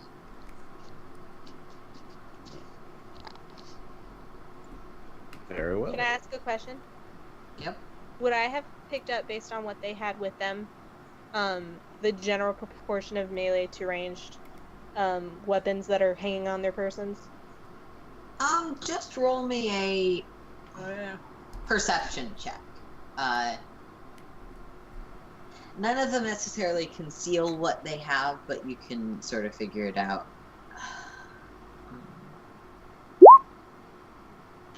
Yeah. With a 20, Carsey definitely carries himself as a spellcaster. Alistar has been explicitly mentioned as a bard, and I believe has a short sword, but seems to favor making lewd jokes, so make your assumptions there.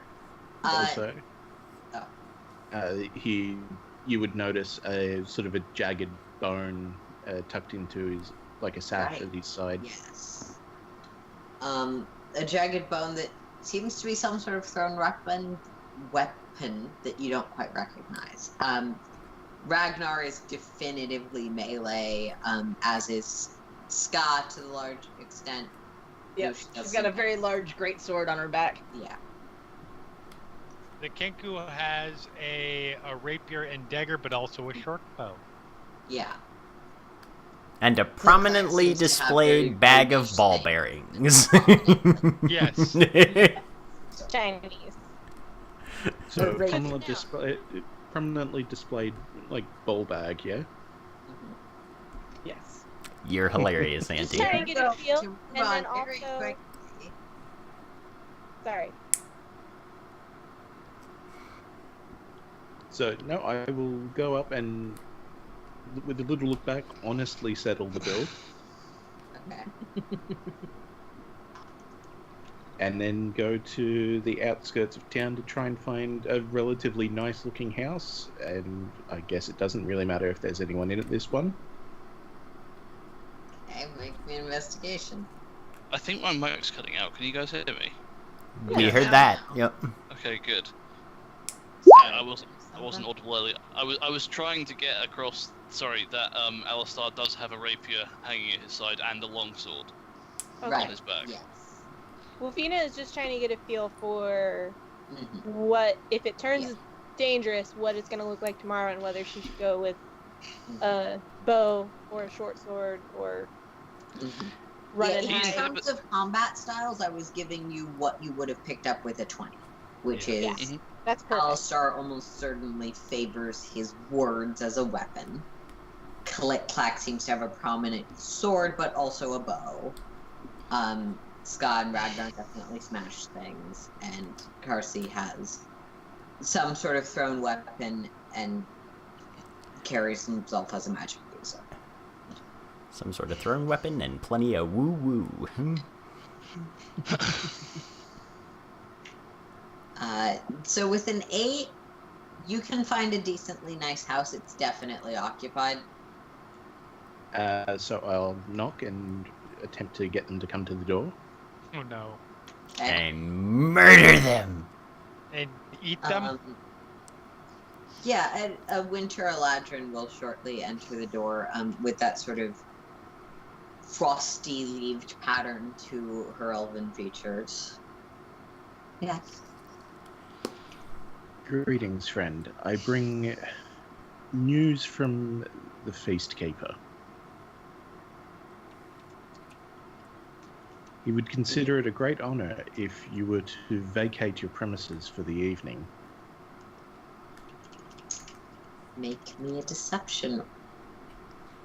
Do I have my the Tides of Chaos up, or did I still have that used from last time? I believe you would have access to it at this point. Okay. I will do that to gain advantage. Huh. So, deception with hard advantage. It's a 17.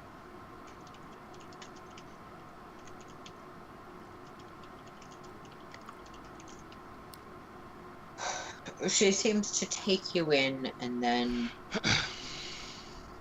gives a short nod. These are not the Feast Keeper's lands that he would do well to remember. But he will depart by the turn of the next hour. Thank you so much. In fact, if you could report to his court, that would be most appreciated. We'll see about that. But she does seem to head back in. I'm just going to stand to the side and see if they leave or not.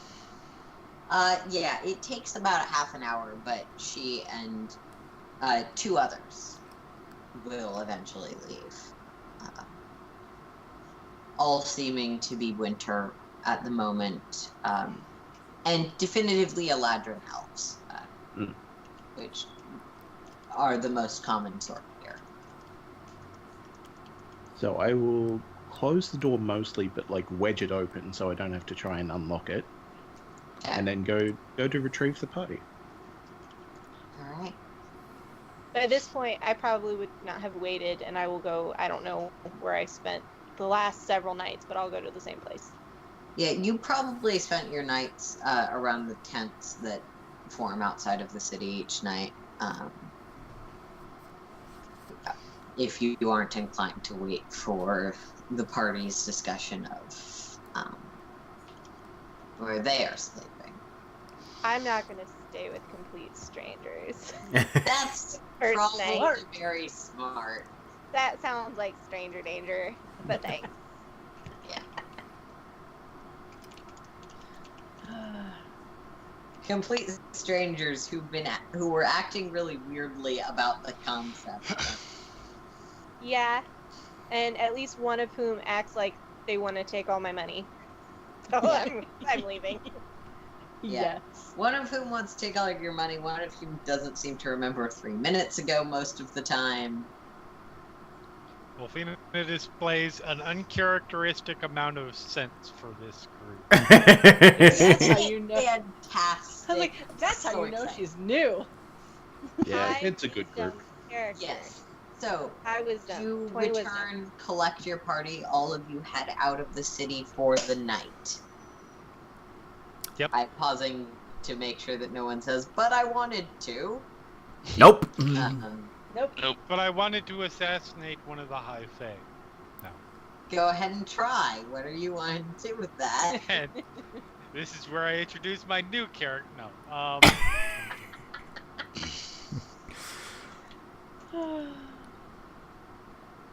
You know, I wouldn't be surprised given that you do that to John when John does things in Eberron.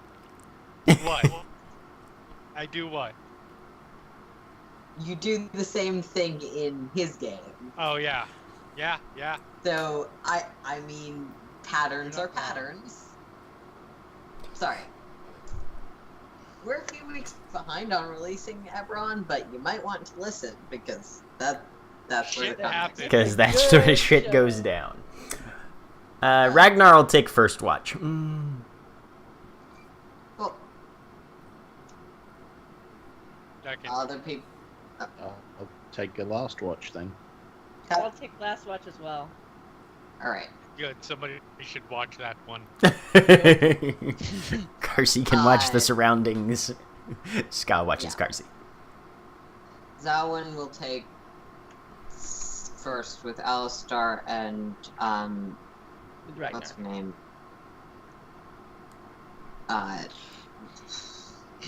Lorette or Chloe? Chloe will take second with Click-Clack. I try and rotate these, but you have amassed a large number of minions. This Yes! is true. Paladins of Conquest need armies.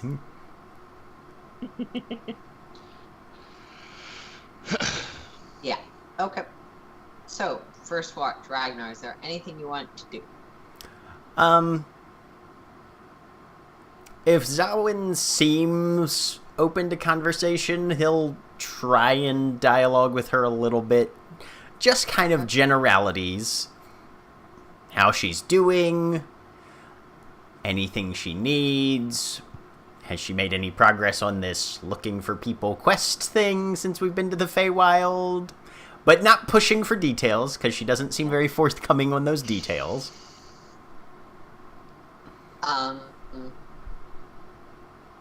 She's not necessarily chatty or talkative, but she's well spoken and will definitely respond when asked things. She hasn't made much progress on looking for people, but then again, she hasn't encountered many people. It's also harder to tell when you're not on the right plane. Mm-hmm.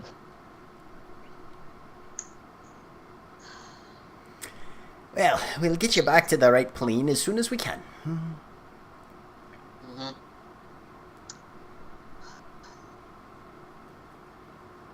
I mean, we're already 20% of the way Time there. goes up, it goes away before I even reach it.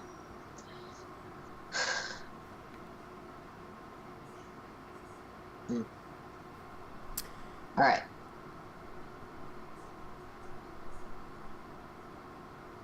And yep. Once time is up, he will go wake up Click-Clack. All right. Anything Click-Clack wants to do? Click-Clack will spend most of the time, sort of as per usual, keeping an eye out, but also using the opportunity to get his exercise in, practice his footwork,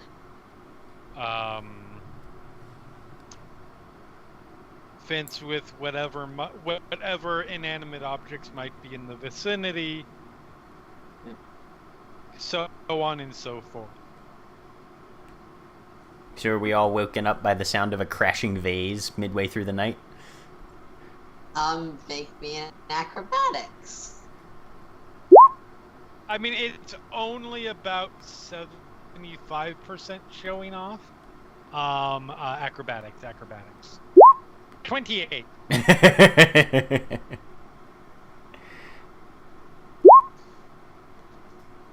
No, if you want to keep everything silent, you do. Though, there's another roll that might wake you up from the sound of crashing.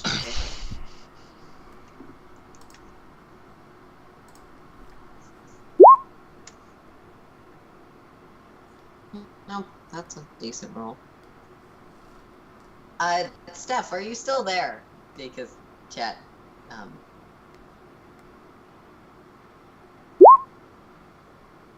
Yeah? I'm Yeah, still no. here. You can't yeah, see me moving. okay. Sorry, I chat's need to distracting and sign out? sometimes I get confused by it. Yeah, Auntie, it seems like it's your internet, if anything. I can No, leave the call and then come back if that helps. No, remember. no. No, you're fine. You're good. if it's Okay. just me, it doesn't matter. Sorry, I Yeah. didn't see the. And typically that would be on the person who can't see the cameras in, which time it's I did put it not on notice hold, the message. take it Sorry. off hold, It's all good.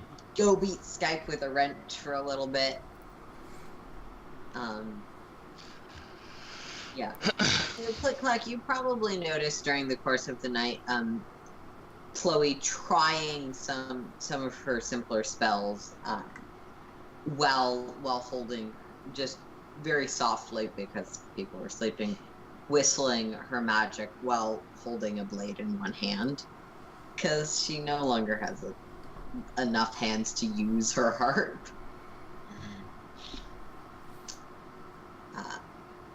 Yeah, so you see her trying stuff out. Okay. Yeah, and third watch rolls around. Darcy and Scott. So I'm trying to go through drawers and things for this house, but also attempting to stay away from Scar's notice. Okay. Yeah. Make me a stealth check, and Scott, make me a perception. Okay. But if she spots me, I'm not going to. Natural 20. Natural 1. So My God. Unuseful. usually you can choose to like hold off if someone's looking at you, but you assume that you are successfully stealthing, and you're like halfway through a drawer when Scott, you just like look around the corner because you heard a clanging sound, and Carsey's rifling through a drawer. Give me a second. I need to do a thing. Natural 20 versus natural 1 results in Yep. outcomes. All right. That one on a wisdom save. Yes. This is the perfect convergence of rolls. Oh, good. Okay, Scott, what are you doing? Scott's just going to walk up behind him and kind of peer over his shoulder. Find anything good? What? I was looking for a blanket. I'm cold. Yeah, sure.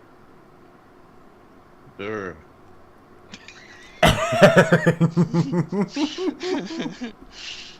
Yeah, you're a snake. You're, usually cold. Yes. I would like a blanket. Yeah. Blanket's not gonna help. Like, it's not gonna help. Cold-blooded motherfucker. Thank you for saying it. It was fighting to not say it.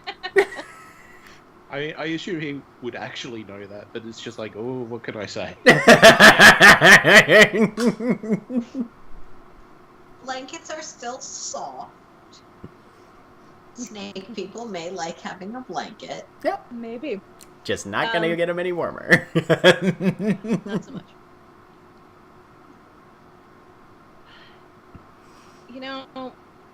If we didn't have to work with you, we probably wouldn't. I don't care if you're stealing from the house. Like, I don't even know who lives here. I don't even know how we got here. You found this place. Why did you wait till we were all here to try and steal from it, though? Well, I had assumed you'd be asleep, or at least not noticing. Yeah, I'm on watch. I mean, hence noticing things. I'm cold. Yeah, you can stop the lying. Brr. Again, you can stop the lying. Okay, fine. I won't do it. Like I said, I don't care if you steal from the place.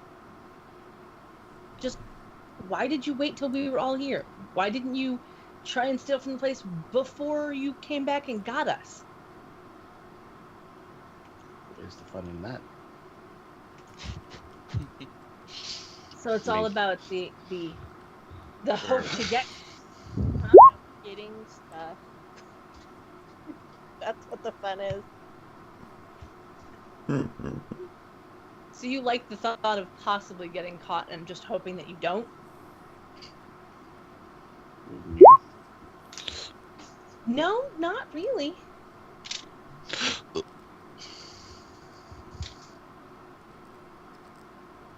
I mean, if I'm gonna steal something, I'm gonna make sure there's nobody around to notice me. So how about you turn around, and I will give you some of what I find. Yeah, see, I don't want your stolen goods. I mean, it's bad enough we're in a house you probably stole for the night. You Glad didn't you like think kill so the highly of people my who talents. live here, right? You didn't like kill them. They're not like buried under the baseboards or anything, right? Well, that depends. Can you hear them? Incessant beating.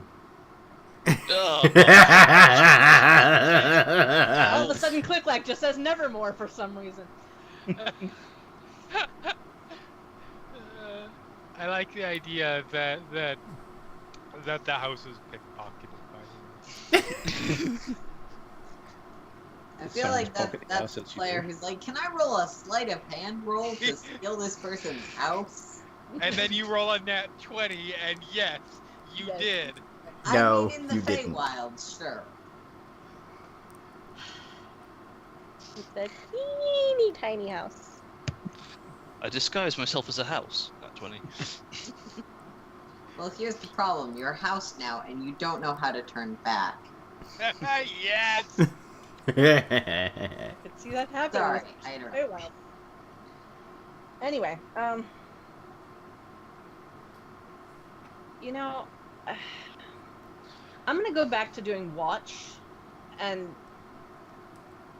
you do whatever it is you're doing. I can't. No, I'm done. And she'll just turn around and walk away. The second she's turned around, I'm going back to rifling and making it a little bit more obvious that that's what I'm doing, because now I've been caught and I don't care. Yes! It's only stealing all if told, people they don't took see it. most of the Now it's valuables looting. when they were kicked out, but Yeah. you find about maybe 20 gold, 8 silver. You find a golden locket that potentially has some value, and you find. Give me 1 second.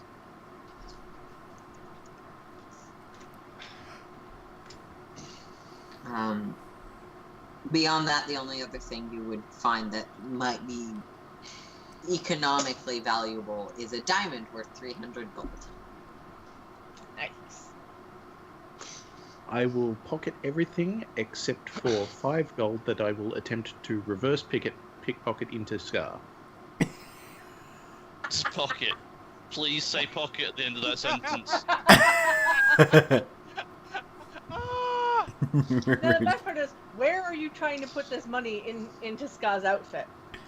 Because she has more than one pocket. Anywhere that's easily accessible.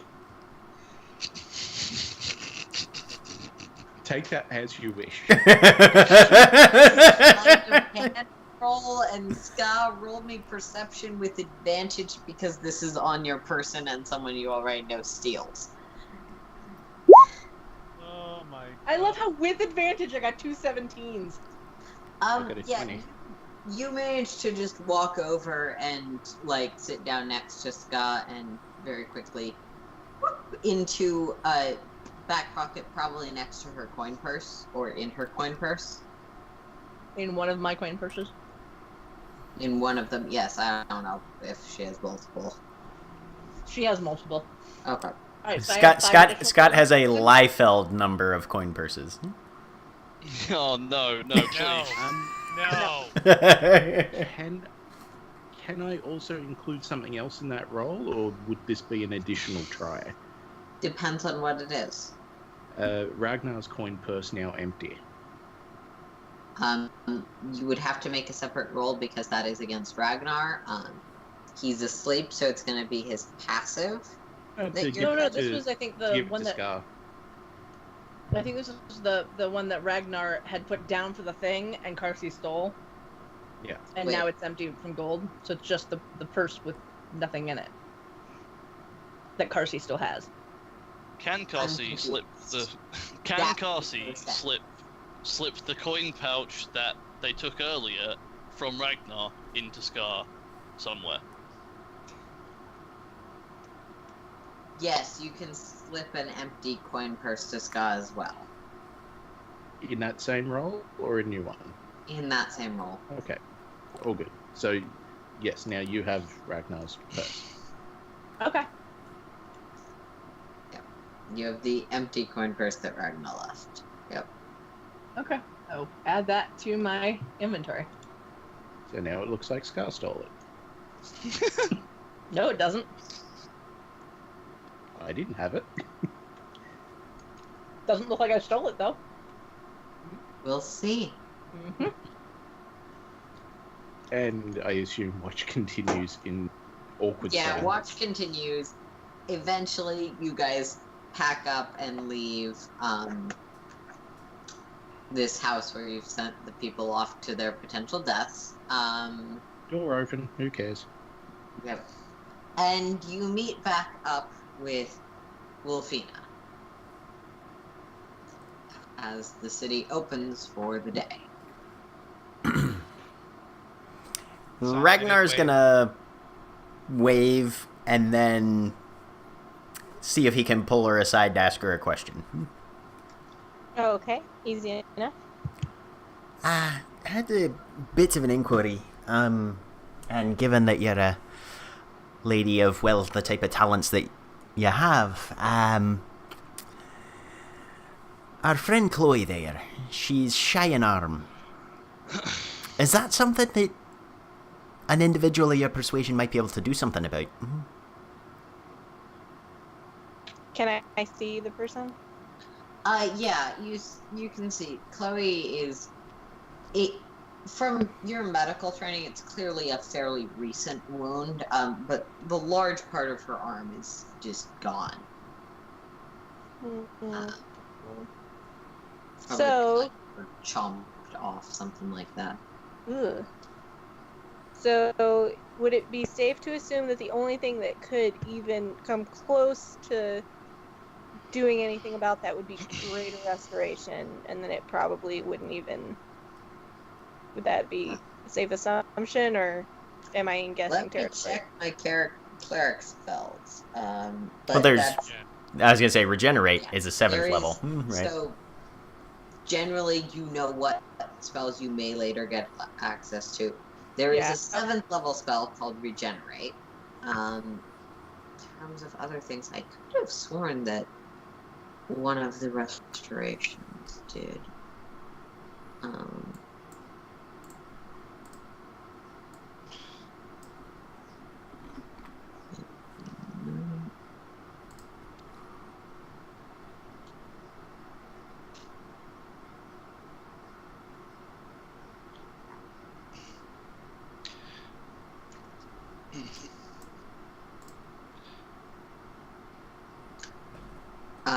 Yeah, so there isn't necessarily anything you have current access to, but there is that spell at higher levels.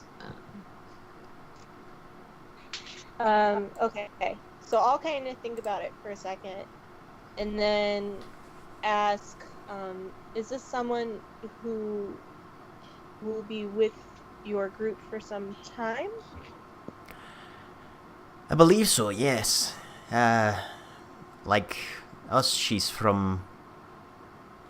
Well, she's from the material plane, and so she'll be sticking with us as long as it takes to get back there, I hope. There is nothing I can do right now, but I will be one day. And if you help me, I will promise to make it a thing that I will do, although it may take some time. Well, that'll at least be good news for her. It may be some time. Better- it is better within than no the hope realm at of all. possibility. Maybe if I'm returned, I can find someone who has been a servant of the goddess for longer than me, who may be able to help. No. Possible. Well, either way, greatly appreciate it. Of course.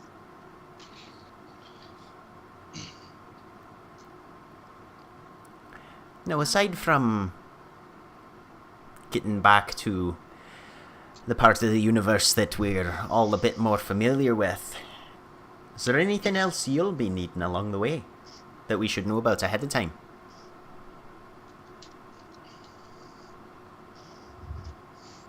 My immediate needs, you mean, or? Or even, like, maybe in a couple weeks, or a month or so from now, or however long it takes. If we travel with each other for long enough, magic is expensive. So. Fair enough. Good to know. She kind of like, she's trying to be polite about it, and then she kind of like leans forward a little bit. I will speak plainly with you.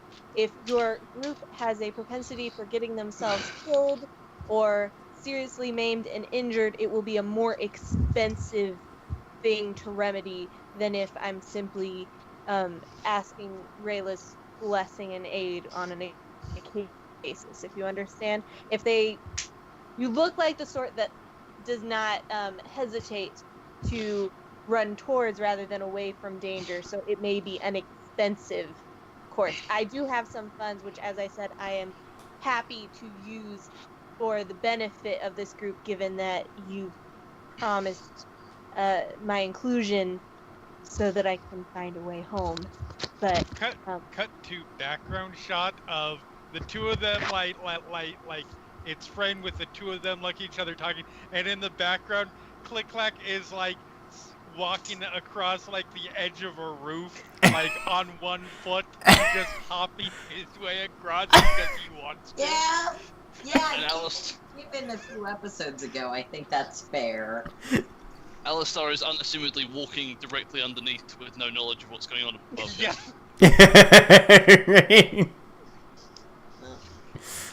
With his sword drawn for absolutely no reason. No reason at all. Pointing straight in the air. And Carsey's just taking bets on this. And for some reason, Click Clack has a giant rock that he's How many more layers can we dig under this thing? Alright, so that conversation had. Can I ask a question? I'm sorry, I keep asking questions. How do you run spell components like diamonds and gems in this game? So typically, they're almost always purchasable, but you do tend to have to purchase them or find them for things that are expensive and valuable. For something that's like 25 gold worth of something valuable to your patron for divination or whatever, that typically I consider counted. Keep in mind, some spell components only have to be purchased once, some have to be purchased every time. But for instance, I was just double checking, Revivify would cost me 300 gold pieces, and I need an actual diamond. Okay, so I'm assuming that I don't have that right now? You have your starting gold, which you could have used to purchase that if you wanted. I don't know how much of that you used on other stuff. I haven't bought anything. Okay. Yeah.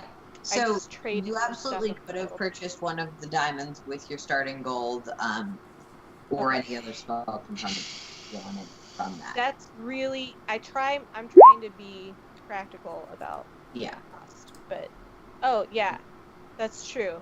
Yeah, of course we don't know. I'm gonna say that I didn't do it yet because I need to figure this out, but it would be help. But that's what she's getting at. She's thinking about spells like Revivify, where it's gonna cost 300 rounds ago, so please don't die. Right. Yep. Yeah, no. And it's almost like there was one that was found by your rogue in the house. Sorcerer.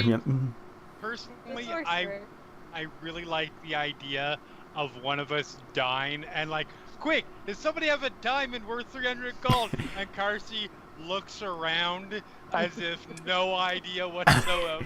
Is there a doctor in the house? Except you're not supposed to have it, right? We can't have all the things. We just don't know that he has it. In terms of items you take into the arena, that would count as an item. But if he's suddenly like staring at his backpack, it's like, oh. Yeah. There is one in the house, it's just not in the arena. Yep. Cool deal. It's tricky. Thank you. Sure.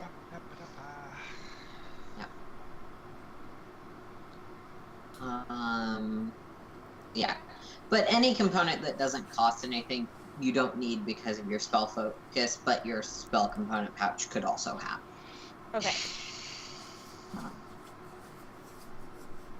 I'm gonna assume because I bought a component pouch that has stuff like incense and Yeah. pieces of Usually iron. there'll be flavor stuff like you need a rock or a divining rod-shaped twig. And Or the that- wing of a Owl bat. feather. What's the one for Melf's acid arrow? It's like an adder's. Tongue or something. What is it? Yeah, Like that. it's something really Guano. weird. Yep. Yeah, That sort of guano. stuff is covered by your component pouch or your spellcasting focus. Acid arrow, powdered rhubarb leaf, and an adder's stomach. Adder's stomach. Yeah, I was gonna say it's like something really bizarre and out there. All right. But Ragnar will give her a nod. My brother's a wizard. I'm familiar with having to make an investment in order to get what you're looking for. Speaking of, both of you, given you're talking about this, can roll me an Arcana check. Okay. Mystery roll. Hey, that's a natural 1. Are you gonna roll? Come on, I clicked. Oh, okay, sorry. I have there. Oh my gosh. Never mind. A 1 and a 2. A 1 and a 2. But from walking around, you'd know that if you want to, you can absolutely buy any spell components you need in the city. Yeah. Cool. Now, today is today when the group competition is, or the solos as well? Both will be beginning their actual thing today. Okay. So Ragnar's going to look around at everybody now and be like, well, we should probably get to where we're supposed to assemble. I'd like to be earlier in line today than I was yesterday, if you take my meaning. Even though he's fairly convinced that he probably has no control over that, but he would like to. Mm-hmm. Yeah, we should go. So, you all head back to the arena where a construct is checking people in and confirming who from the preliminaries would actually like to compete in the tournament proper, reminding people that now that it's the tournament proper, you can only either be on a team or be a solo. And just so that I am absolutely certain, I'm going to read out who's where and last chance to correct you. Click Clack is solo. Correct. Ragnar is solo. Correct. Alistar, Karsi, Ska, Wolfina, and Sylvester, I believe, Yes. are participating as a team. Yep. Indeed. And this is actually probably the first time you have encountered the army. So as the group gets up there, you see 4 people headed up to the. One is Chloe, who Ragnar referenced earlier, who's she's a red-haired woman with one arm missing and a large harp slung over her back that clearly would not be viable for her to play at the moment, as well as a staff.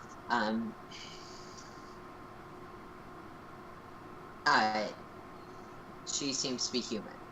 There's Lauriette, who also seems to be human. A woman with sort of curly hair that comes out from her head, and several small daggers on her belt, and dark leather armor. And then there's 2 that walk together and seem to be whispering to each other. One, and where there's some level of robes, including a green cloak over top, and and hand wraps. The other, or where there's leathers and furs and is a unusual, seemingly short sword of a bright color. You might be able to tell it's silvered on his back.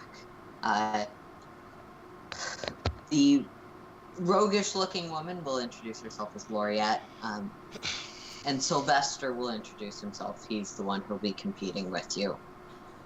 Happy to have you on the team. He sort of shrugs. He's here. Okay. Yeah. Sorry. Someone collected an army and I had to explain them very quickly. Legit. Yeah. But they are in the NPCs tab if you're trying to reference them. Cool. Yeah.